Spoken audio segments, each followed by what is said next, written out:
Hi, Dr. Barnard, and welcome to the Real Truth About Weight Loss Summit. Thank you so much for being here.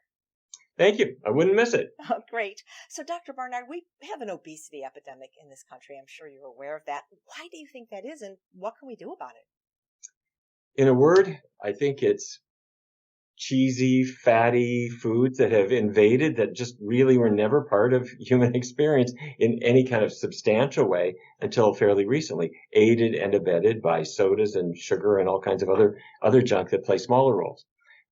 In other words, what I think it's not is I don't really think it's an absence of exercise. Exercise is important, but it's not that sloth has suddenly invaded in a really big way.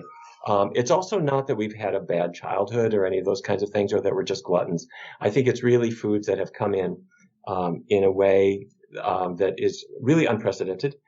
And sometimes people often haven't known exactly where to look. So they might not necessarily be looking at which foods are really responsible. I think that's the big issue. You wrote a wonderful book called Breaking the Food Seduction, where you said that the four most addictive foods were meat, dairy, sugar, and chocolate. Do these play a role in people being overweight or struggling with losing weight? And if so, how? Yeah, I think they sure do. In fact, maybe we start with sugar. It can be day one of your life. You're a little newborn baby, and you have never been to a convenience store in your life. You've never been through a drive-through at the fast food. You've never done any of that stuff. And you haven't had a bad childhood because you haven't even had a childhood. But what you can do is, if you were an experimenter, and people have done this, you take a little bit of sugar water. All it is sugar, like cane sugar, sucrose. Mix it into water, squirt it in the baby's mouth, and you discover something. The baby doesn't cry as much. And even if you're going to do like a little heel stick to draw a blood sample to do a blood test on your baby, which is commonly done, they don't cry quite as much. And what's this about?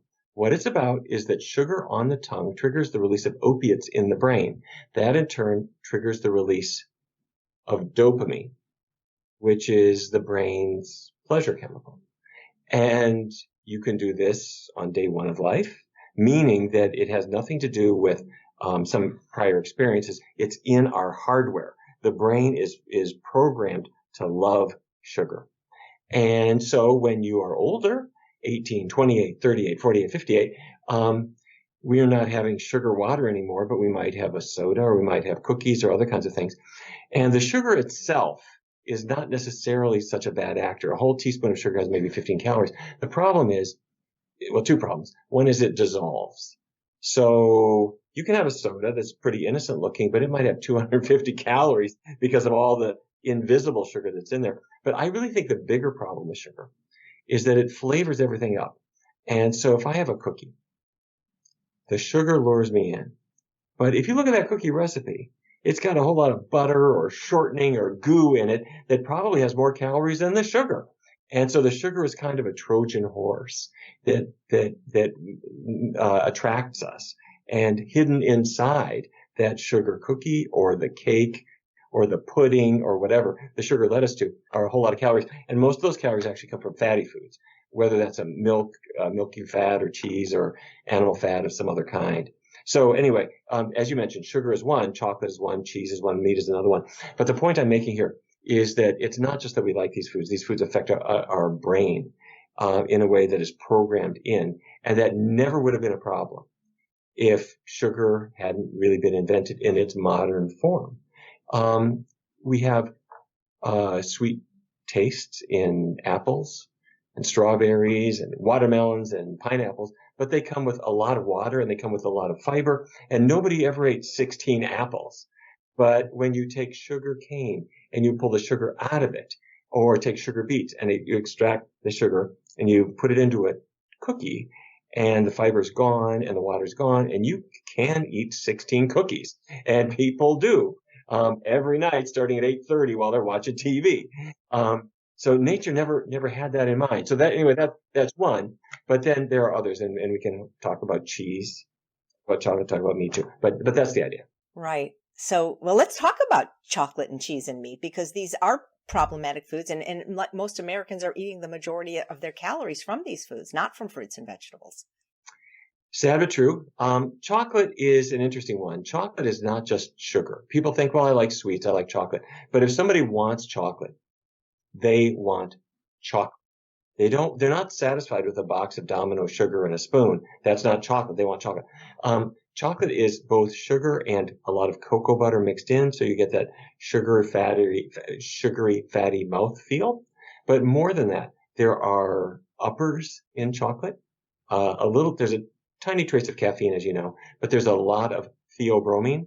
And by the way, if you have a dog and your veterinarian said, don't ever give your dog chocolate, what your dog is thinking about is theobromine. Because for a dog, it's such a strong stimulant, it can be fatal. For humans, it's a mild stimulant that makes you just think, oh, I really like chocolate. And there are other compounds in chocolate too. And the funny thing is, we can use the drug Narcan. Narcan is used for heroin overdose. You can give it to a chocolate addict. I don't mean a person who appreciates a little fine Swiss chocolate. I'm talking about a person who binges on chocolate. You give them an IV injection of Narcan. It's called naloxone is the chemical name. And then you give them a tray of chocolate. And their interest in that chocolate just kind of evaporates. And the reason is you've blocked the brain machinery that can be activated by the chocolate. And by the way, this is not a treatment. Right. This is a research tool. Yes. I'd have to go with you to the 7-Eleven and inject you on the way in the door. Oh my goodness. This is a research tool that shows us what is brain effective versus just liking the food. But I got to tell you, I really think the biggie now, the big one now is cheese. And the reason I say that is that people don't think of it as an unhealthy food. And if you have cheese all over your pizza, everyone gives it a pass. If they ate that much sugar, they would be written up in the newspaper. But if you a huge amount of cheese, people think, well, that's okay. It's high in protein. Here's the facts. Your average American eats 35 pounds of cheese every single year. That's about 60 or 65,000 calories that you don't need. And the cheese is about 70% fat, meaning those fat calories add to your body fat with effectively no conversion. Most of the fat in it is saturated fat. That's the kind that raises cholesterol levels. And you think, well, what's that about? Why are people eating so darn much of it? There are chemicals in cheese that are addicting. We've talked about this before, the casomorphins. Casomorphins are casein-derived morphine-like compounds. Casein is the main protein in milk. And in your digestive tract, it breaks apart.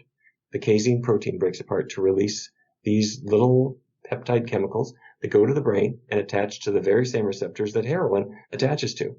And so it's not enough to get you arrested. The strongest of the casomorphins has about 1/10 the brain binding power compared with pure pharmacy grade morphine. So it's not enough to get you in big trouble, but it is more than enough for you to want to come back. There's some in milk, but there's much more in cheese because the milk is concentrated. So I really think that cheese is probably the biggest reason why kids these days are having trouble losing weight, because they eat it in school, they eat the string cheese at the store on the way home, and every night their parents think the easiest thing I can do is take a frozen pizza, throw it in the oven, and you're just giving these kids enormous amounts of cheese calories. Absolutely. And some people actually think dairy is good for weight loss, but it's not. There was a big marketing effort by the dairy industry to do exactly what you just said. The idea is if you have dairy products as part of your weight loss regimen, you'll lose more weight. It was based on the research studies of one single researcher named Dr. Zemel, Zemel, in Tennessee. And he had very small studies, and he did report that if you were cutting calories and milk was part of what you were eating, you did better than if you were cutting calories without the milk. But nobody could replicate his findings. And some started to wonder if this was at all real. And so we filed a complaint with the Federal Trade Commission about commercials that were promoting this concept. And I'm happy to tell you that the Federal Trade Commission said, this is not good science. And they dumped it. I mean, they forced the dairy industry to pull those ads. Right. So milk really does not do a body good, especially a body that's trying to lose weight. Well, it does lots of bad things. Milk is not healthful, and it is not neutral. And the reason I have to emphasize that is we all kind of grew up with this idea that our parents gave it to us, so it must be good, or it came from a cow and she seemed nice. But there are many issues with dairy products. Number one is it is fattening. Keep in mind what's milk for.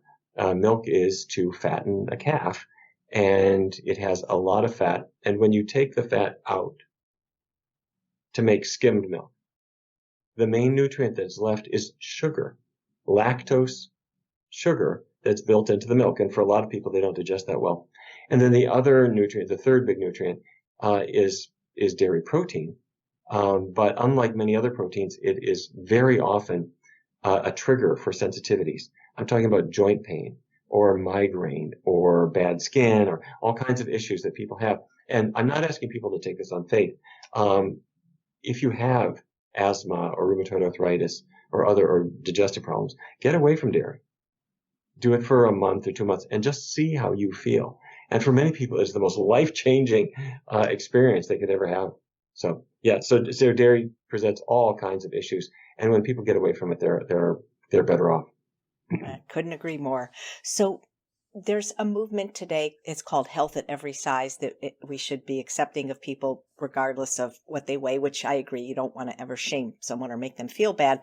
But as a medical doctor and somebody who founded the Barnard Medical Center, do you believe that it's really possible to be healthy if you're overweight or obese? Or are there certain diseases that are strongly linked to carrying excess body fat? Well, I think what you said is right. That overweight is a condition like other medical conditions, like having a high blood sugar or high blood pressure or high cholesterol. It's a condition that people have gotten into. They didn't want to be overweight, but they got it. So the answer is, of course, not to shame people, needless to say, any more than you would shame somebody with hypertension. But on the other hand, we don't want to just accept, encourage everyone to feel that they're not at some risk, because we are at risk when we have extra weight, and people are rightly motivated to want to shed those extra pounds. If a person has extra body fat, it's not just an inert substance that's sitting around your waistline. It's an active chemical factory. Body fat takes hormones that come through it and converts them. For example, male hormones are converted to female hormones, and hormones are converted from one to another. Where you'll see this, perhaps most obviously, is you go to a beach and you see the men who are a little bit heavy set and they've got breast development. And you think, is that just body fat? No, it's not. What it is, it's breast development, because their estrogens, their body fat is making female sex hormones. Now, for a guy, that might be more a cosmetic issue or whatever. And it's over the long run, being overweight is going to increase the risk of certain problems. For a woman, having too much estrogen, more than Mother Nature had in mind for her, can be linked to hormone-related cancers, particularly breast cancer. And we've known for a long time that the more overweight a woman might be, the higher her risk of breast cancer. And now that's quite apart from the higher risk of diabetes she may have, or the higher risk of certain other cancers that she might have, or the higher risk of hypertension. So the answer is to help people to figure out how to lose weight. And I can understand why people have gotten discouraged, because they went on a calorie counting diet that said, you just got to cut down your calories by 25 or 30%. And we don't do well with that. By Wednesday, you're ready to eat the sofa. People just can't do it. The people who could do that never got heavy in the first place. What the research studies that we have been doing now for more than 20 years have looked at a completely different approach, which is not a quantitative shift, cut calories. That's not it. It's a qualitative shift. So let's say a person grew up like me. I grew up in North Dakota, meat, cheese, a little bit of vegetables out of a can on the side. That was kind of the way we grew up in Fargo. Well, if a person is eating that way, and it's rather than talking about how much a person is eating, we shift them toward grains and beans and vegetables and fruit. So that might translate into, let's say, a bean burrito instead of the meat taco, or bean chili instead of the meat chili, or spaghetti with a arrabbiata sauce or marinara sauce or something instead of the meat sauce. Simple changes. What you see is the person gradually loses weight. And in 2005, we did a study with 64 women. Everybody was overweight. Everyone was after the age of menopause. They had all done Atkins, South Beach, Nutrisystem, Jenny Craig, you name it. They all felt stuck. And we asked them to not focus on the amount of food, but to do two things. Avoid animal products, keep oils really low. And as time went on, they lost weight very easily. They weren't exercising. It was the only change was the diet contents. And the average person was losing about a pound per week. And then the next question is, all right, when the study's over, what happens? It was a 14-week study. So we tracked them for an additional year, and they were skinnier at a year than they were at the beginning. And then we followed them for a year beyond that. So at 2 years, they were still skinnier than they were at the beginning. So the point being, if you're making a shift in the type of food you eat and not worrying so much about the quantity, your body will suddenly resonate with that and make the weight loss much, much easier. Wow. You mentioned keeping oils to a minimum. Some of the experts on this summit, would say eliminate them entirely. There seems to be a misconception with people that we actually need oil, that somehow it's healthy and that we have to have it. But for weight loss, it's not favorable. What I'm speaking of is added oils. Your body does need certain traces of alpha linolenic acid and linoleic acid. These are oil traces that are in vegetables and in beans and so forth, and you'll get them. What I'm speaking of is you're making pasta and you're taking that bottle of olive oil and you're going glug, glug, glug, glug, glug all over the pasta or all over your pan because you're frying stuff and the oil soaks into things. Keep in mind, people are used to thinking of sugar as a refined food, but oil is a refined food too. Now, here's what I mean. As I mentioned earlier, you take sugar from sugar cane. And what do? You discard all of the pulp and all of the fiber and you extract the sugar. Where does oil come from? Olive oil comes from olives. I take 10,000 olives. I throw away all of the fiber and all of I throw away the whole plant. And I just put that oil into a bottle and I pretend that it's natural. Mother Nature never thought that you would imagine there's just a faucet on that olive tree that you could have all this oil out of. So it tends to fatten people up. It's 9 calories in every gram of oil, as you know. And so, don't get me wrong. I mean, olive oil is, I would say, better for your heart than butter might be, but it is not as good for your heart or your waistline as not eating the oil at all. So we teach people non-oil cooking techniques, and they'll still get traces of natural oils in vegetables and fruits and beans and whole grains, and that's what the body needs. Right. And I completely agree with you, yet there are best-selling books being written with titles like Eat Fat, Get Thin, so the public remains confused. Yeah, I feel their pain, and it's going to be that way. And the only thing that we can do is we have to really put this to the test. And we do. In 2003, we were funded by the National Institutes of Health to test this not just for people who were overweight, but who also had type 2 diabetes. And the average person had diabetes for about 8 years. And so they were well on their course. And we did a head-to-head trial. The control group followed what I'm going to call the ADA diet, the American Diabetes Association recommendations from that time. It's not really a fair way of putting it because the ADA has modified its stance a little bit. Since we did the study, they now accept other diets, including a vegan diet. But at the time, it was cut calories and limit carbohydrate. So anyway, that was the control group. The experimental group was a vegan diet, no animal products. We kept oils. I say keep oils to a minimum. What I mean is you're not adding them when you're cooking. And we also chose healthy carbohydrates. So it's not low carbohydrate at all. But instead of white bread, I might have rye bread or pumpernickel bread, the ones that are easier on your blood sugar. And as you can imagine, the blood sugar improvement was dramatically better on the vegan diet. The improvements in other things were very impressive too. I'm talking about cholesterol and body weight. The body weight part, though, is interesting because you have the one group trying to lose weight. They're cutting 500 calories a day off their diet, and they did not lose as much weight as the people on a healthy plant-based diet. The difference wasn't huge, but the people on a plant-based diet lose more weight than the people trying to lose weight. And we did some further research that we think explains why that might be. And I'd love to tell you about that. I would love to. We love research, so please. Okay. There are a couple of reasons why a plant-based diet causes weight loss, even if you're not counting calories or limiting portions or lacing up your sneakers or anything.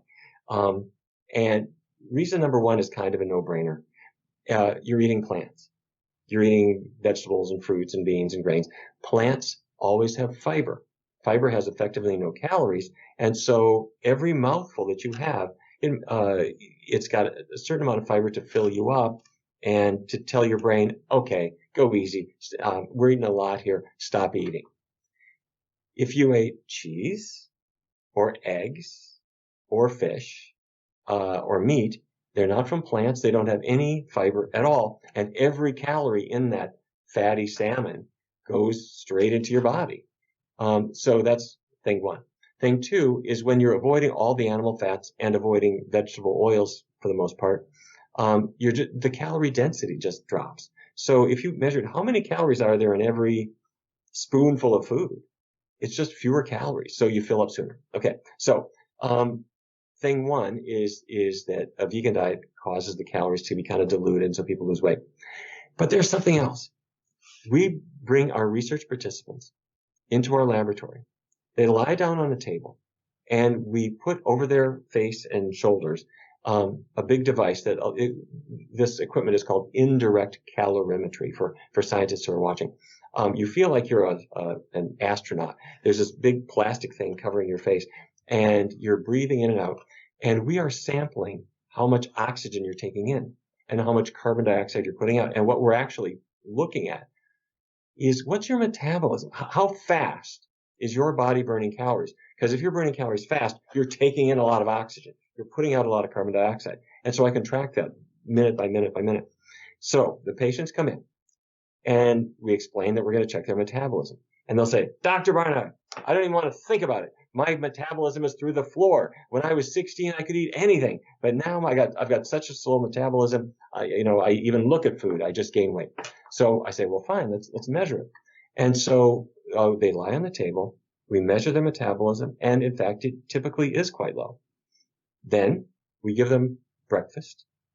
And what you see is their metabolism starts to rise because they're absorbing the nutrients from the breakfast and it stays higher than it was before for maybe 3, 4, or 5 hours.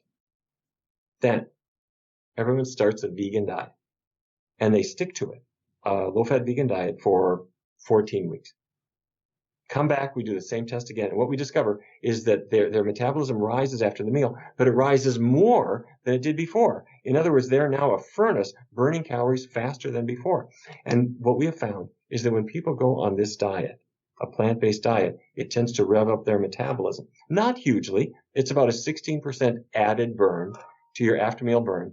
And so, but it's part of the reason why the vegans are the skinniest people on the block is because they're eating fewer calories because they're full sooner, but they also have a better metabolism. It's the metabolism more like you had when you were a teenager. And that's a good thing for people. So I don't care how long you've had weight problems, you can put this to work right now. That's amazing. It's fascinating. And like you said, it's very encouraging. In one of your books, you actually wrote about the negative calorie effect, that certain foods actually have a negative calorie effect. Could you talk a little bit about that? Like what foods should we be eating to be able to feel full on fewer calories or rev up our metabolism? Because we know it's not cheese and chocolate.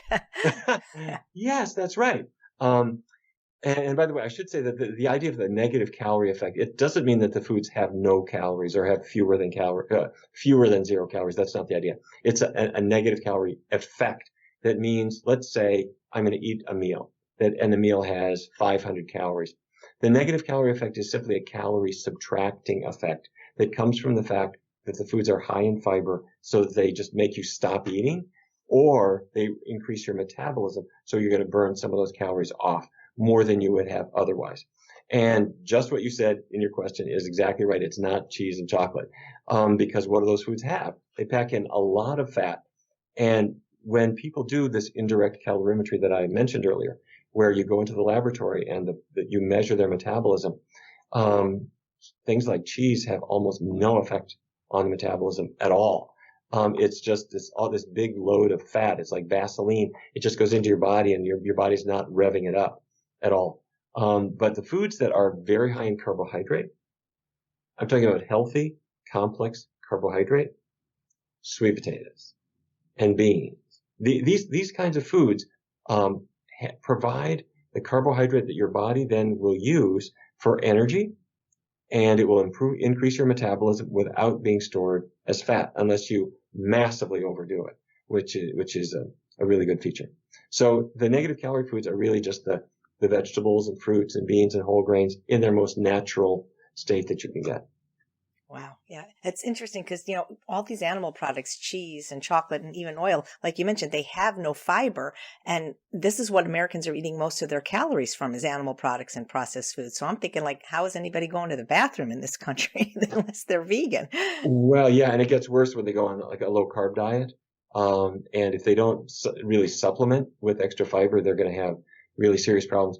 Let me come back to this a little bit because so many people have really have trouble getting this out of their head. They have the idea that if I sit down for breakfast and I eat the sausage and the eggs and the bacon, but I skip the toast, then I'm going to lose weight because I'm eating lean foods.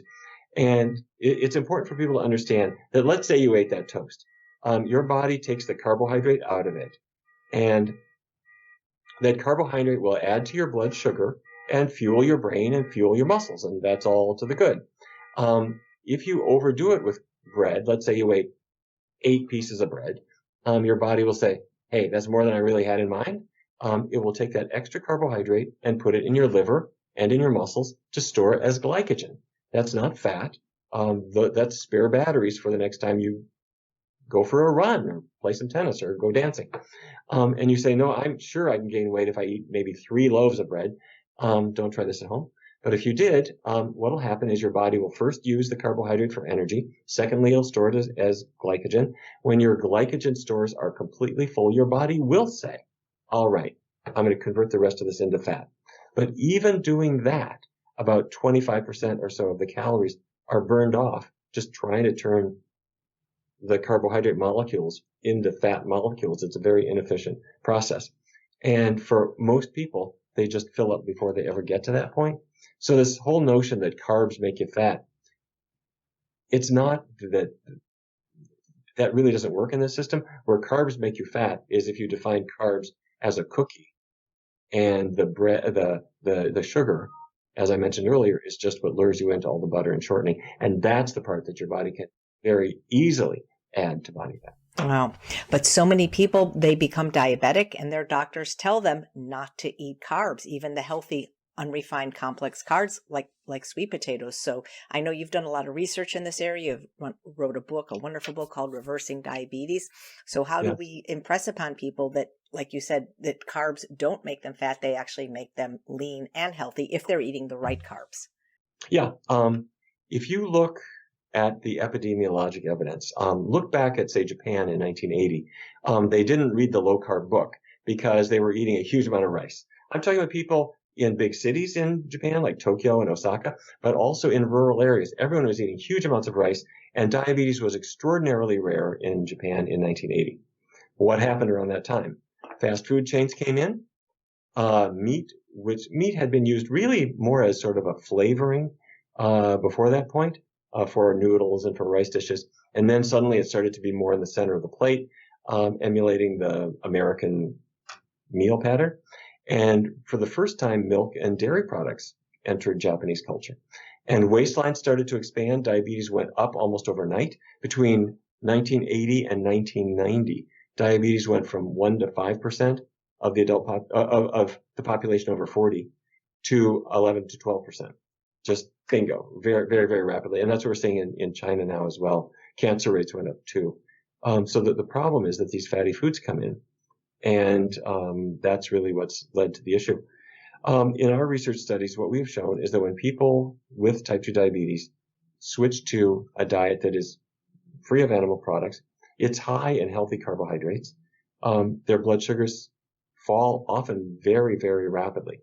If they starve their body for carbohydrate, their blood sugar will fall for a while, but you're not getting at the problem, which is insulin resistance. And going on a low-fat vegan diet tackles that problem more directly. Right. But how do we get the other medical doctors to understand this?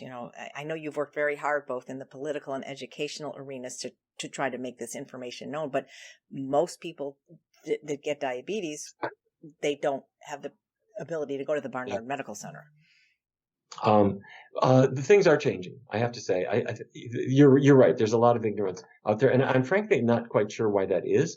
Because when we published our findings, it was a long time ago. The first study that we did on this was published in 1999, and then our NIH trial was published by the American Diabetes Association itself in 2006 in their main clinical journal, which is called Diabetes Care. So it got a lot of notice, and we've done many studies since then. And others have done a lot on this very issue. And I want to tip my hat to our good friends at Yale University, Gerald Schulman and Kit Peterson, who have shown that when fat builds up inside the muscle and liver cells, insulin resistance starts getting worse and worse and worse. And this can happen when you're 15 years old and you don't have diabetes yet, but you're setting the stage for it. And fast forward 10, 20 years, the person develops diabetes, and that was not from eating brown rice or beans. That's from eating the fatty foods that gets the fat into the muscle cells. When the cells fill with fat, glucose cannot get inside because insulin signaling is disrupted, and you end up developing type 2 diabetes. If you just avoid bread and rice and other carbohydrates, you're not tackling the cause. The cause is the fat buildup in the cells, and a low-fat vegan diet will get you there. Absolutely. And they're told by their doctors it's sugar, and they keep eating large amounts of oils and animal products. It seems that it's difficult for some people, at least at the beginning, to go to a lower fat diet. Have you ever noticed that there seems to be a little bit of a transitional period I mean, I love the low fat vegan diet, but I've 41 years for me, but some people initially, there's a little bit of a transition that needs to take place. We see this all the time. Back when I was a kid, my mother marched into the house and said, "From now on, we're not having whole milk anymore," and it was going to be skim milk from now on. And I'm not saying that skim milk is healthy, but that was kind of my mother's first step. And at first, we looked at this skim milk stuff in the glass, and it was kind of blue, and it didn't taste right. It was watery, and none of us liked it. But my mother said, "That's what we're going to have. This is the healthy one." And within about 2 weeks, we were adapted to it. And then you go out and you have whole milk again, and it tastes like paint, or cream, and you just can't drink it. The point that I make is that we're adapted to whatever fat level our taste buds have been bathing in over the past 2 weeks or so. So if you do go to a low-fat vegan diet, it will seem light at first. If you have a salad with a non-fat dressing or a squirt of seasoned rice vinegar or something like that, it will seem light compared to what you're used to. You stick with that for a while. After about 2 weeks, you go back and add whatever the fatty goo was that you were used to before, and you will hate it. You'll be shocked. So in our research studies, what we do is we help people to transition to a low-fat vegan diet, but we make the transition very fast. They take 7 days of figuring out which foods they might like and buying them and tasting them and throwing out the ones that don't work. And once they've got a good set of either restaurant selections or convenience products or whatever it is, we throw them in the deep end. They do it all vegan all the time for 3 weeks. At the end of that time, they love it. They're losing weight. Their tastes are changing. Their whole life is changing, and it happens very, very fast. We don't fool around with it, I have to say. There are a lot of people who say just make little changes and see where you go. I throw people in the deep end because if you've got type 2 diabetes and you're 120 pounds overweight and you lose just a little bit, it's not encouraging enough. I want people to see how good you can feel and how fast you can get well, because that becomes such a motivator for people. Absolutely. So many people with diabetes, or even people that are overweight, will go to their doctor who does not have the same information you do, and they'll tell them to go on a low carb diet, like a keto diet or a paleo diet, which may result short-term in weight loss, but these are not healthy diets, correct? Yes, that's correct. They're not healthy diets, meaning over the long run, we run into a lot of disasters with them. But even over the short run, they're just masking the problem.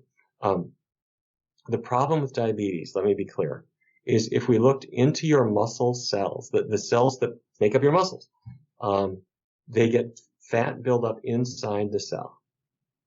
And that fat came from the ham sandwich you ate for lunch or the chicken wings. And as the fat builds up inside the cell, insulin can no longer escort sugar from the blood into the cell because of the fatty buildup inside the cell that is goofing up insulin's action.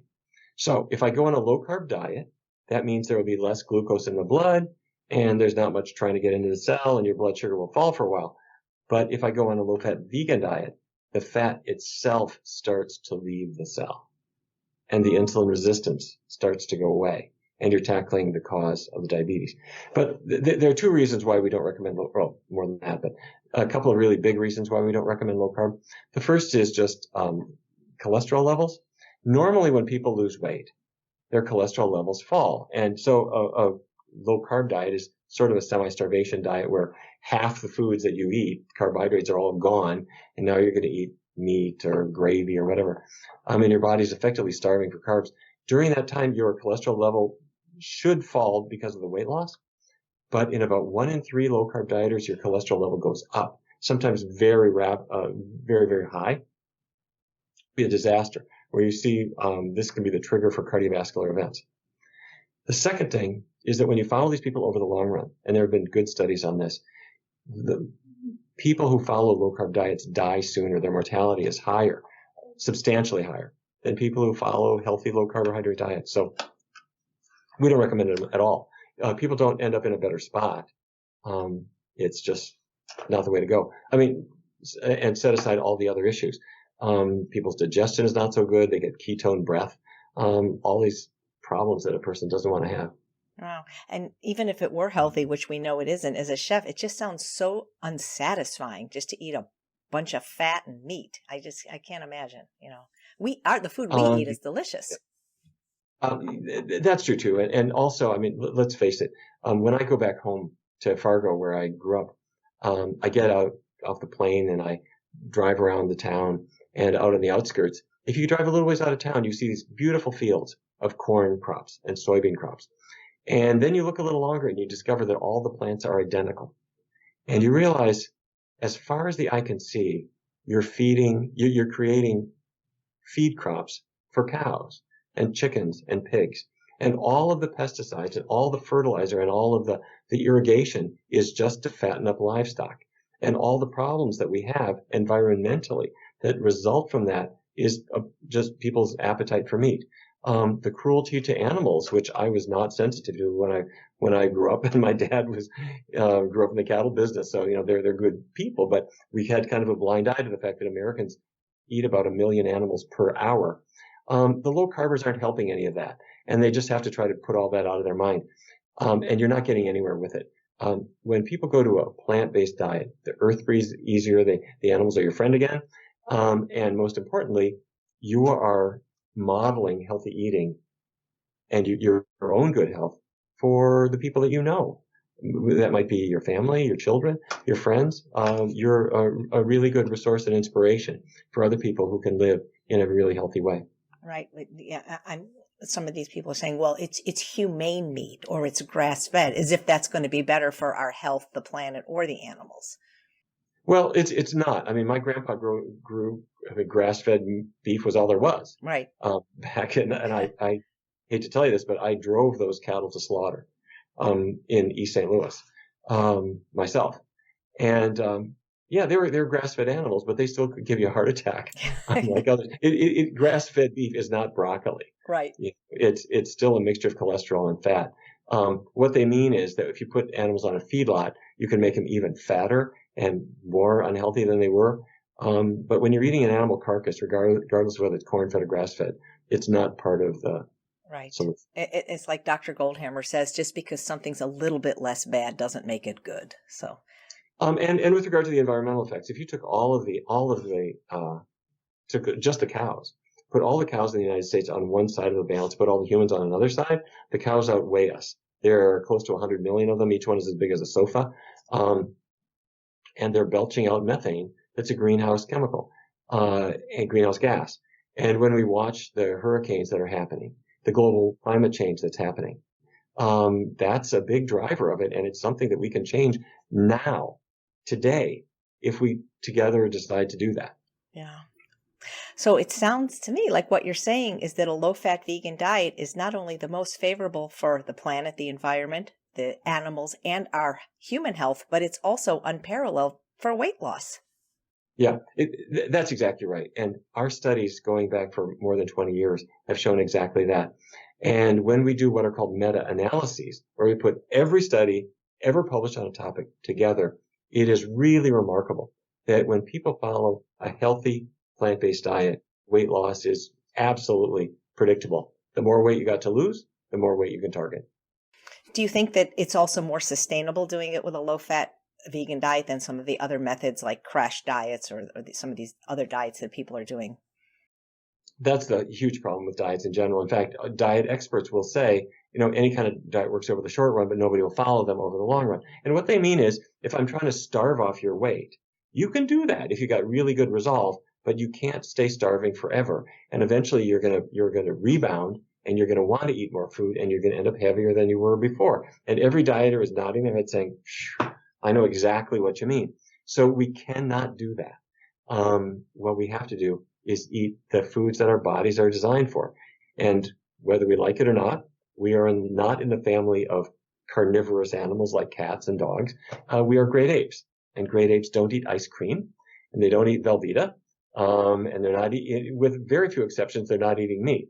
And so we are really herbivores, and that's a diet that really has us doing well. We're not going to live forever, no matter what we do, but you're going to live longer and live better on a plant-based diet. Absolutely. And leaner. And leaner too. And when you're a leaner machine, your exercise is better. All aspects of your life go better as well. Absolutely.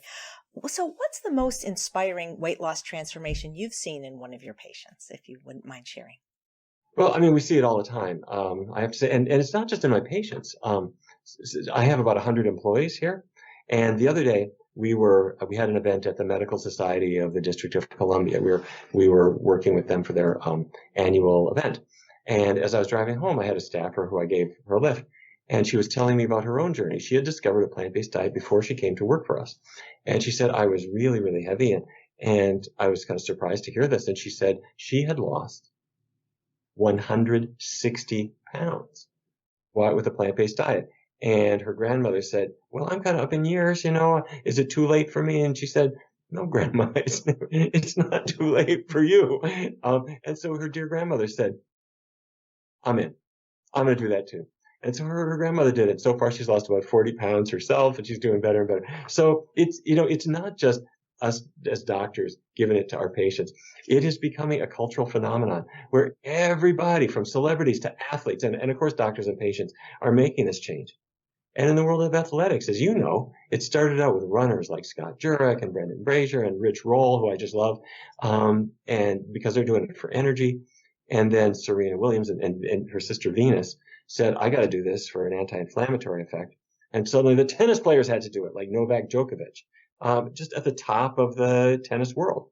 And now Formula One driver Lewis Hamilton said, okay, I'm not going to be left out. He's about to win his 5th World Formula One championship. Just the greatest driver, out there, and powered on a completely vegan diet. And now we're seeing it in the power sports, weightlifters, the football players, and they're doing it because you want that power without the flab. You want muscle, you don't want flab. And how does a bull or a stallion or an elephant, how do they get their muscle, without extra flab? They do it on plants. Wow. That's just inspiring hearing about all those people. It makes me want to say that it seems like there's nothing that the low-fat vegan diet can't do. Well, I don't want to go quite that far. I mean, it won't make you live forever. But the idea is for many people, you start to die when you're 30. And what I mean is we're not the same person that we were when we were 12 or 14. We're gaining weight. We're losing our energy. We're tired. We're sleeping. We start to accumulate diagnoses. When we're 40, we're on our pill for our cholesterol problem or our blood pressure problem. When we're 50, we're on more medications. Our joints start to hurt. When we're 60, we've got all kinds of diagnoses and we're feeling really old. So it's this gradual downward decline that finally ends in death. What I would like for all of us to have instead is more of a box-shaped life where you're healthy as a 12-year-old, as a 20-year-old, as a 30-year-old, and you're vigorous doing all the same stuff throughout life.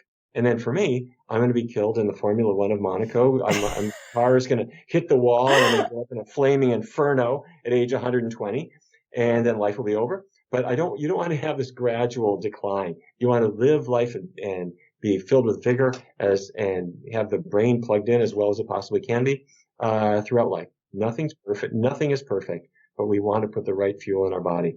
If we don't do that, we got one arm tied behind our back. If we put the right fuel in, we can go far. Absolutely. You know, we have so many people now, Dr. Barnard, in the country and in the world that are overweight and obese, and they've tried diets and they've had some success only to gain it back. What would you say to somebody who's given up hope that they could ever lose weight? Okay. Don't give up whatever skepticism you may have, because you've been there and you've tried all kinds of diets, all kinds of fads. What I would encourage you to do is take 2 steps that bring you into a plant-based diet just to test it out. Step 1, take 7 days. Take a piece of paper, write breakfast, lunch, dinner, snack on the paper, and over the next week, 7 days, write down foods that are vegan that you would like oatmeal with blueberries for breakfast. Okay. Maybe add some cinnamon, make it nicer. A bean burrito or bean chili for lunch. For dinner, I'm going to go to the sushi bar, but I'll have the vegan sushi instead of the meat sushi, whatever, or the fish sushi, whatever it might be. You're going to try different vegan foods with no animal products in them. If you don't like them, cross them off your list. Once you get to the end of 7 days, you'll have a really good list of things. Now take 3 weeks, all vegan, all the time for 3 weeks. At the end of that time, you'll physically be healthier. Your taste will change. Now you got motivation and you can feel this is success that you can take in your hand and you can make as much of it as you ever want. We have had more than 1,000 people participate in our research studies here, in many cities, many other cities as well. And I have never seen anybody unable to do it. It sounds a little scary. I'm going to go vegan. Must be I have to acquire a taste for folk music, maybe. Got to become a philosopher. I have to like tie-dye. You soon discover none of that's true.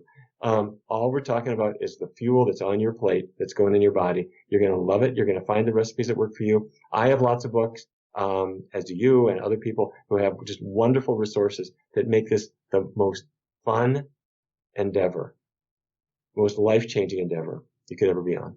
You'll see. And it's delicious. It really is. It's delicious.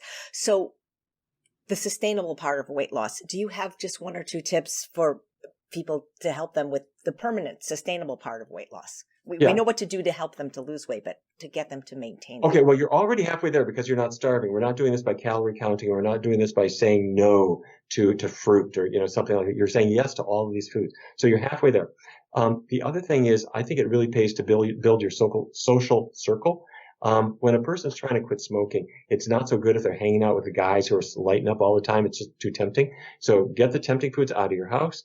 Get to know other people who are following this. If there's a vegan support group in your town or a vegan club or something like that, hang out with those people. Go online. Follow what you do, AJ. People can get so much support.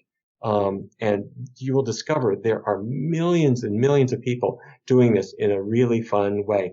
And if you watch movies, like What the Hell, Works Over Knives, which is about to come out. These movies will be something that you can share with your skeptical family members, and they're all going to go, wow, I get it. So that builds your social support network.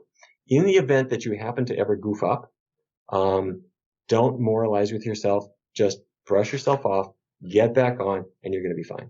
Wow. Thank you so much. Just one last question, Dr. Barnard. What is the real truth about weight loss? The real truth about weight loss is that our bodies want to be able to take advantage of healthful foods.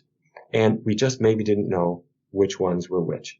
Once you learn that the vegetables and fruits and whole grains and beans really are the foods that love you back, you can put them to work. Great. Thank you so much, Dr. Barnard. Thank you. It's great to talk to you again.